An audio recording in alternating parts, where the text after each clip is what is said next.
¿Cómo les va? Vamos a referirnos hoy a Jonathan Swift, que nació en 1667, murió en 1745, es decir, tras los efectos de la reforma iniciada por Lutero, entre otros, eh, y sus efectos. Estamos ante una Inglaterra que todavía es inferior a España a nivel de dominio del mar, pero que ya es el imperio y que tiene subyugada a Irlanda.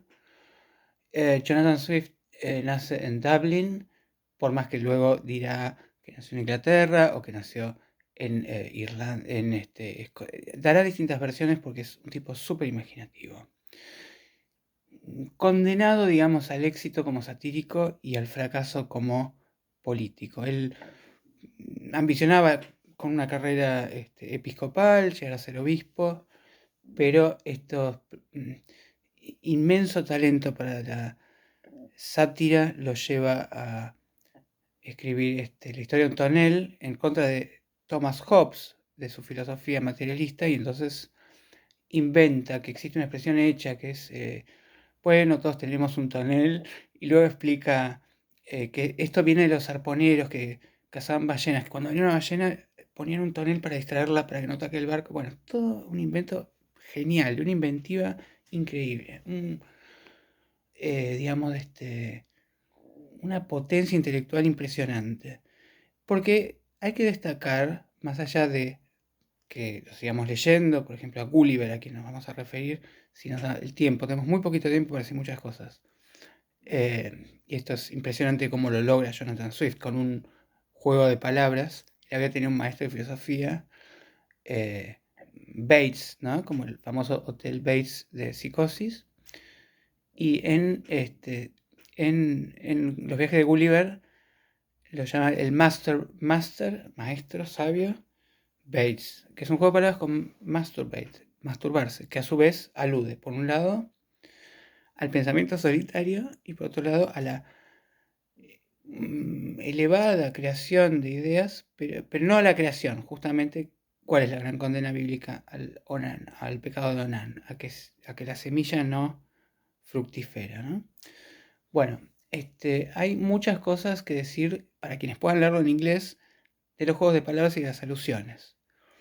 Porque justamente se tiende quizás a circunscribir a Jonathan Swift a como pequeñas venganzas y rencillas de su época, siendo que su interés por lo universal y trascendental permite, así como él, digamos, dibujo animadiza las pequeñas cosas de su época y las convierte en universales. Ya vemos que Gulliver, si bien no ha sido escrito como novela infanto-juvenil en absoluto, y tampoco, bueno, Alicia en el País de las Maravillas originalmente eh, era directamente un producto para...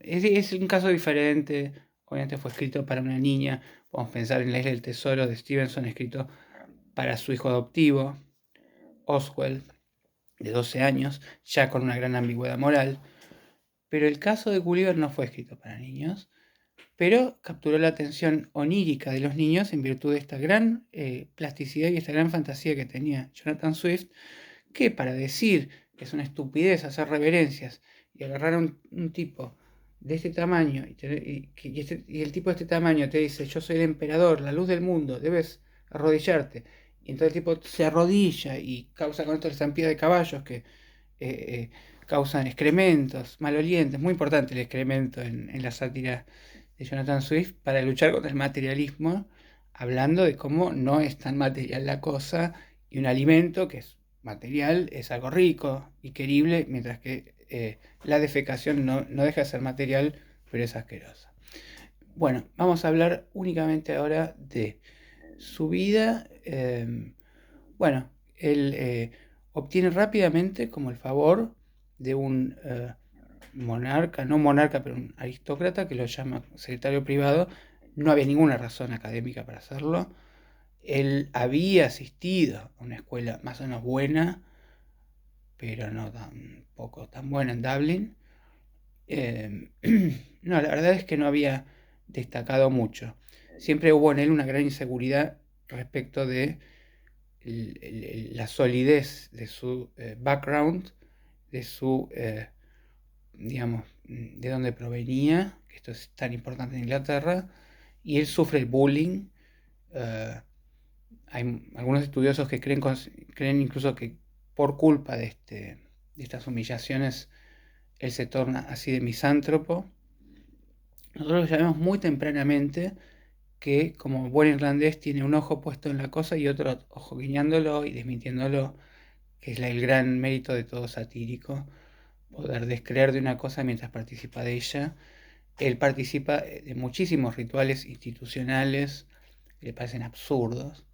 Es un enorme sacerdote de la verdad y detesta toda la hipocresía. Y es por eso que termina satirizando médicos, jueces, todas las instituciones humanas a las cuales considera hipócritas, interesadas, que lucran, maquiavélicas. Bien, ¿qué tenemos que decir entonces ahora básicamente de su gran obra maestra? Bueno, pasemos antes un rápido repaso de obras más olvidadas, pero no menos geniales. Una de ellas es Pequeña Propuesta, con títulos largos, ya parodiando el título mismo, ¿no? Pequeña Propuesta para que Inglaterra se libre del catolicismo con algunos pequeños inconvenientes. Porque él, digamos, es enviado a Irlanda como deán, pero nadie le da bola. Irlanda es católica, entonces ahí tiene mucho tiempo libre, lee un montón de autores que le fascinan. Um, no son autores que tengamos que destacar especialmente ahora, más bien habría que decir, por ejemplo, si adoramos a Voltaire, porque Voltaire, además de ser un satírico brillante, nos produce alegría, no tiene esa bilis, no tiene ese desayuno con ácido prúsico, odia a la humanidad, descree de todo. Las frases de Jonathan Swift son un poco escépticas, pero también son desmoralizadoras, ¿no? El matrimonio está malo porque la mujer solo sabe hacer redes, pero no sabe hacer jaulas. O sea, es todo negativo. Y Voltaire es aparente, el estado de ánimo con el que acompaña su propio escepticismo, su propia gran capacidad para ver al ser humano como un entomólogo vería una hormiga, desde una gran afabilidad aparente, ¿no?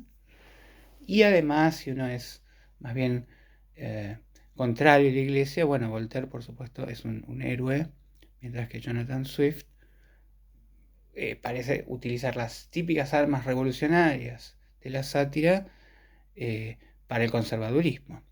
Esto igual debe ser puesto en tela de juicio porque el conservadurismo contrario a la ilustración va a ser recuperado luego de ciertos fracasos, de ciertos grandes relatos y certezas decimonónicas, y debemos reconocer el error de entronizar la razón. Así que este tipo que se pone a Descartes y que se pone a Hobbes, finalmente tenía bastante razón.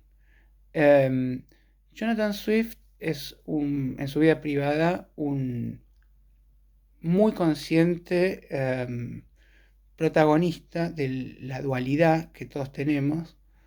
Esto lo lleva Stevenson, por supuesto, a Jekyll y Hyde, pero en el caso de él empieza con la gran unión, el gran vínculo intelectual y de amistad que tiene, que termina siendo un matrimonio, pero como el de Bernard Shaw, un matrimonio, digamos, blanco, casto, una cuestión de conveniencia social para asegurarle a la mujer un nombre. Con Stella, él se casa con quien él considera, sin decírselo a ella, es, digamos, su hermana. Él sospecha que es un hijo bastardo de este noble que tanto lo ha favorecido. Por este motivo es que no piensa nada sexualmente en ella y sí se enamora mucho de la que él llamará Vanessa, que es Esther Van Homouk. Él la llama Vanessa, escribe una obra que se llama Cadenus and Vanessa, que es un anagrama de decano, y Vanessa es, digamos, tomando el apellido Vonnegut y el nombre Esther, toma Van y Es, e inventa el nombre Vanessa. Entre muchas cosas que nadie sabe que hizo Jonathan Swift, inventó el nombre Vanessa, ¿Cómo lo inventó? Bueno, yo me llamo Martín Brauer. Sería como si inventara el nombre Braumara. Como si ahora las mujeres se llaman Braumara, es lo mismo. Bueno, hay que pensar entonces en todas las mejorías que un ser humano ejerciendo la sátira, el poder de la sátira es capaz de generar en cuanto a conciencia de lo ridículo de muchos de nuestros rituales para futuras generaciones. Y en ese sentido, el satírico es una especie de mártir en la economía de la salvación del progreso y con su gran capacidad de aligerar cadenas y taras de una época, está sacrificándose. ¿En qué sentido? En que necesariamente para escribir sátira ha de llevarse una vida levemente desdichada. Jonathan Swift no fue el hombre más feliz del mundo.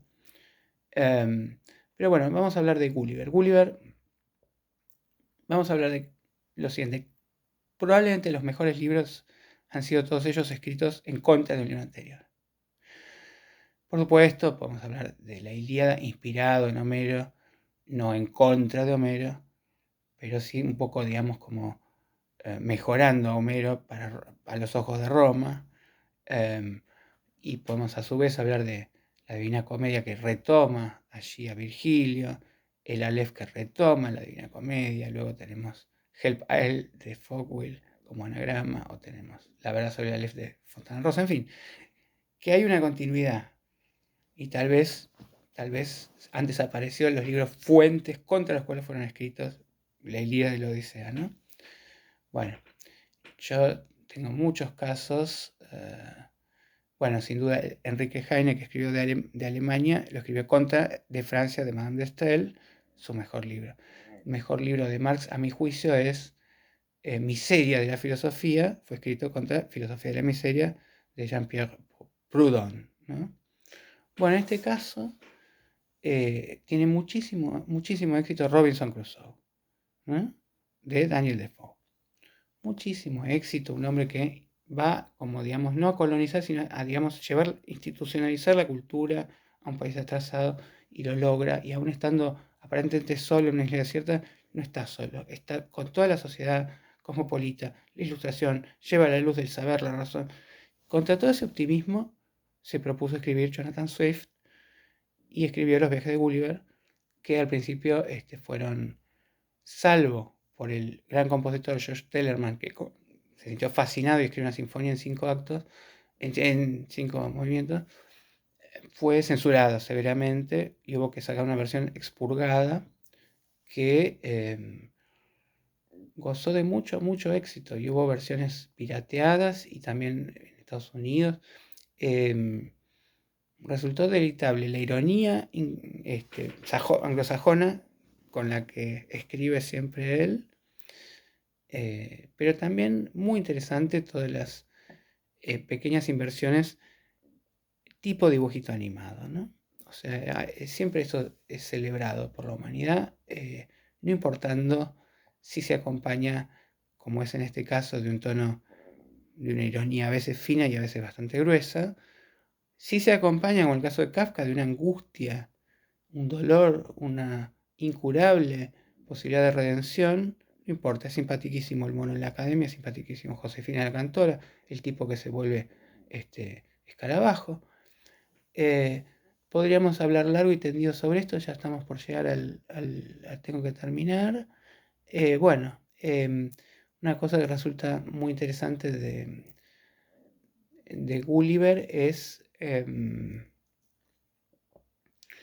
más que nada la gran burla misántropa a la ciencia. Los caballos, los yahoos saben más que los científicos, pero a su vez son tontos. Dicen, pero bueno, está bien, ustedes se quieren matar en distintas guerras, pero no tienen hocicos, así que cada uno de ustedes es como 12 de ustedes son uno de nosotros. ¿Cuánto daño pueden hacer? Y dice, no, le empieza a explicar de las armas, qué sé yo. Y, ¿por qué entonces hacen la guerra? No entiendo por qué hacen la guerra. ¿Por qué se pelean? Y entonces ahí Jonathan Swift, que participa de esta gran pelea, ¿no? De la gran, el cisma, la gran separación de la iglesia, recuerda, ¿no? Las grandes discusiones eran por la Eucaristía, es decir, si el pan y el vino son realmente la sangre de Jesús y el cuerpo por la vestimenta, si tiene que ser negra, blanca, con un sombrero chico, por si debe haber música en la misa, por si debemos besar o no la cruz. Y entonces dice, bueno, a veces, y lo dice con una ironía finísima, excelente, como realmente como si a un extraterrestre le contáramos algo y pudiéramos con esa distancia mostrarle el ridículo. Y dice, bueno, a veces se pelean por una cuestión de, bueno, cuál de los dos va a reinar, aunque ninguno de los dos tenía derecho. A veces es por una cuestión puramente de si conviene o no besar un leño.